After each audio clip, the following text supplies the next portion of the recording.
Hiponatremia. Descrição: concentração de sódio sérico menor que 135 miliequivalentes por litro. Classificação: discreta, 130 a 135 miliequivalentes por litro. Moderada, 125 a 130 miliequivalentes por litro. Grave, menor que 125 miliequivalentes por litro. Etiologia: ingestão inadequada de sódio, iatrogênica, exagero na recomendação de não ingestão de sódio em pacientes cardiopatas, etc. Diluição por administração excessiva de líquidos em pacientes anúricos. Diarreia, vômito, aspiração gastrointestinal, fístulas biliares ou gastrointestinais, sudorese intensa, queimaduras, polaciúrias, terapêutica com diuréticos, mercuriais, tiazídicos, cetoacidose em diabéticos, falência renal, insuficiência hepática, insuficiência adrenal. Sinais e sintomas: fraqueza, anorexia, náuseas, vômitos, apatia, lassidão, cefaleia, confusão mental e torpor, coma, desaparece turgor e elasticidade da pele, hipotensão ortostática, taquicardia, hipotensão arterial, pulso fino, extremidades frias, veias periféricas colabadas, choque.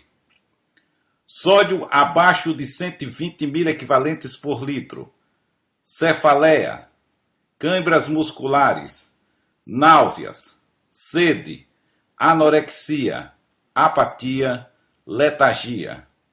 Sódio abaixo de 110 miliequivalentes por litro, sonolência, coma, convulsões. Diagnóstico: ao encontrar um paciente com achado laboratorial exibindo sódio sérico abaixo de 135 miliequivalentes por litro, seguir os seguintes passos. Primeiro passo: calcular a osmolaridade sérica. Osmolaridade efetiva normal, igual a 280 a 295 miliosmoles por litro. A. Pseudo-hiponatremia. Hiponatremia isoosmolar ou isotônica. É classicamente descrita nas hiperproteinemias, por exemplo, mieloma múltiplo, e dislipidemias severas, por exemplo, hipertrigliceridemias, nas quais a dosagem de sódio mostra-se diminuída em função da superrepresentação da fração não aquosa do plasma em relação ao volume plasmático total. As frações do soro que contém lipídios e proteínas não contêm sódio. Portanto, o aparelho fotometria de chama lê um sódio falsamente baixo. Na verdade, a natremia encontra-se normal na fração não lipídica e não proteica do soro, aquela que influi para o equilíbrio eletrolítico. Em aparelhos mais modernos, ditos íons específicos, não acontece essa falsa análise. B. Hiponatremia hiperosmolar, hipertônica. Ocorre quando a ação osmótica de determinados elementos induz um fluxo de água em direção ao compartimento extracelular, gerando uma hiponatremia dilucional. Encontrada nos estados de hiperglicemia acentuada, cetoacidose diabética e síndrome hiperosmolar não cetótica e na administração de manitol. Para cada 100 mg por decilitro de aumento da glicemia, há uma redução de 1,6 miliequivalentes por litro na natremia. Segundo Harrison, seria uma redução de 1,4 miliequivalentes na natremia. Com a correção da glicemia, o sódio sérico normaliza sem que nenhuma outra medida seja adotada. C. Hiponatremia hipotônica ou hiporosmolar. Nesse grupo se encontram as causas mais comuns de hiponatremia. Didaticamente, podem ser divididas em causas hipovolêmicas, hipervolêmicas e normovolêmicas. Para o correto manuseio, avança-se para o passo seguinte. Segundo passo, constatada a hiperosmolaridade, checar a volemia do paciente. Diferentemente da osmolaridade plasmática, não existe um exame laboratorial capaz de revelar o estado volêmico do paciente. A avaliação da volemia se baseia em dados clínicos complementados com alguns exames laboratoriais. Hiponatremia hipervolêmica. Verificada nos estados edematosos, a exemplo de insuficiência cardíaca congestiva, cirrose hepática com ascite, insuficiência renal oligúrica. Na insuficiência cardíaca, na cirrose e na síndrome nefrótica, acontece diminuição do volume circulante efetivo, a despeito do estado edemaciado, o que incita a secreção de hormônio antidiurético e explica a hiponatremia. Na insuficiência renal aguda ou crônica, verifica-se retenção hídrica por incapacidade de excreção de água e sódio. O tratamento deste tipo de hiponatremia consiste basicamente na restrição hídrica, consumir líquidos em quantitativo menor que a diurese. A furosemida, diurético de alça, é uma extraordinária arma para corrigir a hiponatremia refratária nesses pacientes. O diurético de alça transforma uma medula renal hipertônica em isotônica, prejudicando a reabsorção de água por ação do hormônio antidiurético no tubo coletor. Hiponatremia euvolêmica. Acontece por excesso de água livre em relação ao sódio corporal total, que costuma ser normal. Este grupo inclui a potomania do bebedor de cerveja, a polidipsia psicogênica, posto que a ingesta excessiva de água pura não aumenta a volemia, as alterações endócrinas, hipotireoidismo, insuficiência adrenal primária, hipopituitarismo. CIAD, síndrome de secreção inapropriada do hormônio antidiurético, e emprego de determinadas drogas, diuréticos, a exemplo de tiazídicos, anticonvulsivantes, carbamazepina, ácido valproico, gabapentina e lamotrigina, lítio, opioides, clopropramida, clorfibrato, ciclofosfamida e vincristina. O tratamento deste grupo de hiponatremia versa essencialmente na restrição hídrica, consumir menos água que a diurese. Tal como na hiponatremia hipervolêmica, a furosemida, diurético de alça, é uma importante arma para corrigir a hiponatremia refratária nesses pacientes. A anatremia quase sempre é ajustada com a combinação de restrição hídrica mais furosemida. Nos casos refratários, indica-se uma droga antagonista do hormônio antidiurético, a demeclociclina. Além desta, pode-se utilizar o lítio. Estas drogas diminuem a responsividade do túbulo coletor ao hormônio antidiurético, levando à perda de água. O lítio é menos utilizado devido aos seus efeitos colaterais. Hiponatremia hipovolêmica. Instala-se quando ocorre perda de sódio e água ou quando estas perdas são repostas com fluidos inapropriadamente hipotônicos, como água via oral e soluções intravenosas sem sódio. É a causa mais comum de hiponatremia na prática médica. As perdas de sódio podem ser de origem renal ou extrarrenal, e para o correto diagnóstico é dosado sódio urinário. Perda extrarrenal, sódio urinário menor do que 10 milequivalentes por litro. Desidratação, diarreia e vômitos. Perda renal, sódio maior que 20 milequivalentes por litro.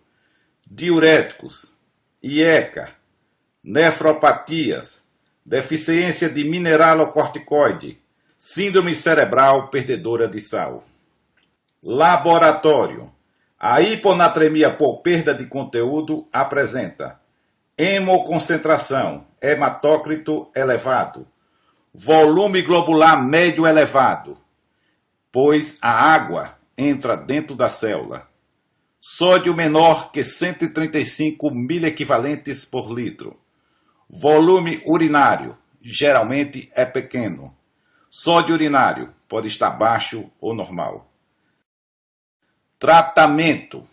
Correção da causa subjacente, repor sódio e fluidos. Cálculo do déficit de sódio.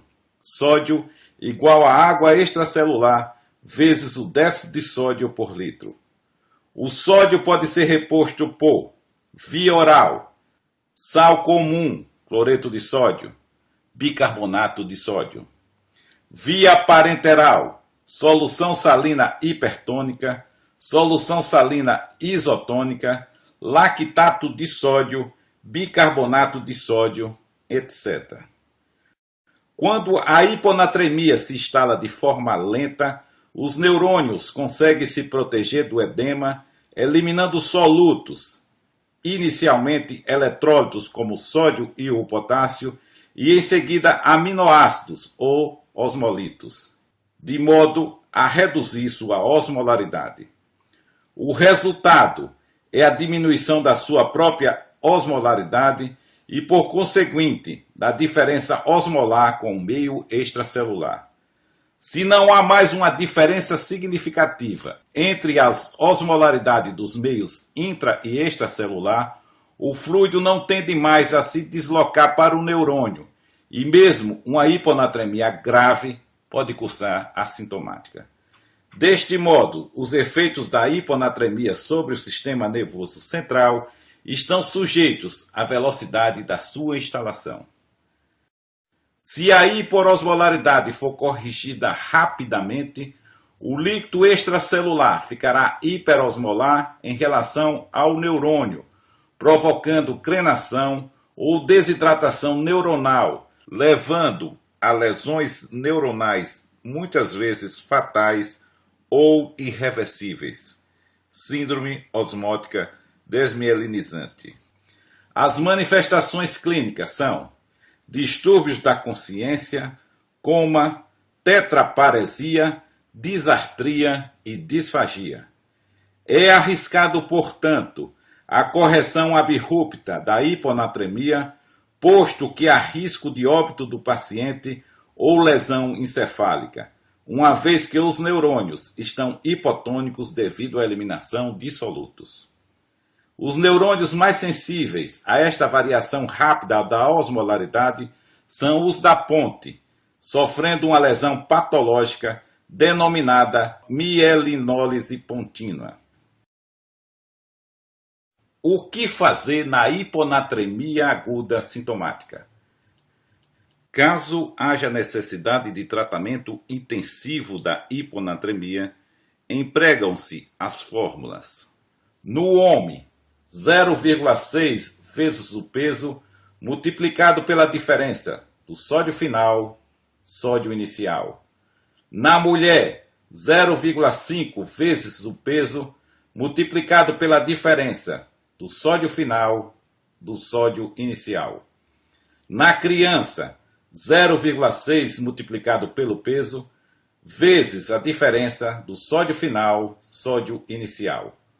O volume da solução salina a 3% pode ser alcançado multiplicando-se o resultado em milequivalentes por 2, ou então obtém-se diretamente da fórmula. Na mulher, salina 3% nas próximas 3 horas, 3 ml por quilo de peso, ou 3 a 6 ml por quilo de peso. Salina nas próximas 24 horas, 12 ml por quilo de peso. No homem, salina 3% nas próximas 3 horas, 4 a 6 ml por quilo de peso. Salina nas próximas 24 horas, 16 a 24 ml por quilo de peso. A solução salina hipertônica a 3% é obtida da mistura de soro fisiológico a 0,9% com cloreto de sódio a 20%, numa proporção de 9:1. Para entendimento do processo, vide o exemplo. Uma mulher de 40 anos, 60 quilos, no terceiro dia de pós-operatório de uma gastrectomia total, evolui com convulsões e estado torporoso. Sódio igual a 110 miliequivalentes por litro. Qual o diagnóstico e conduta? Resposta. Diagnóstico. Hiponatremia aguda sintomática. A conduta é repor prontamente salina hipertônica a 3%. Como fazer? Pela tabela, na mulher a reposição é de 3 ml por quilo de peso nas primeiras 3 horas e 12 ml por quilo de peso nas primeiras 24 horas. Peso igual a 60 quilos. Salina 3% nas primeiras 3 horas. 3 vezes 60, igual a 180 ml em 3 horas. Salina 3% nas primeiras 24 horas. 12 vezes 60, igual a 240 ml em 24 horas. Considerações finais. Os pacientes com hiponatremia assintomática, ou quando os sintomas não são explicados pela hiponatremia, não deverão ser tratados com reposição de salina hipertônica. A conduta é apenas investigar a causa para orientar a terapia definitiva. Se a correção é efetuada de maneira rápida, pode resultar na instalação de mielinólise contínua. Esta situação é muito grave, manifestando-se clinicamente com aparecimento de tetraplagia flácida, disfagia, disartria e disfonia, síndrome pseudobulbar e rebaixamento da consciência. O diagnóstico é confirmado na ressonância magnética. Não há tratamento, portanto, a prevenção é fundamental nessa síndrome iatrogênica.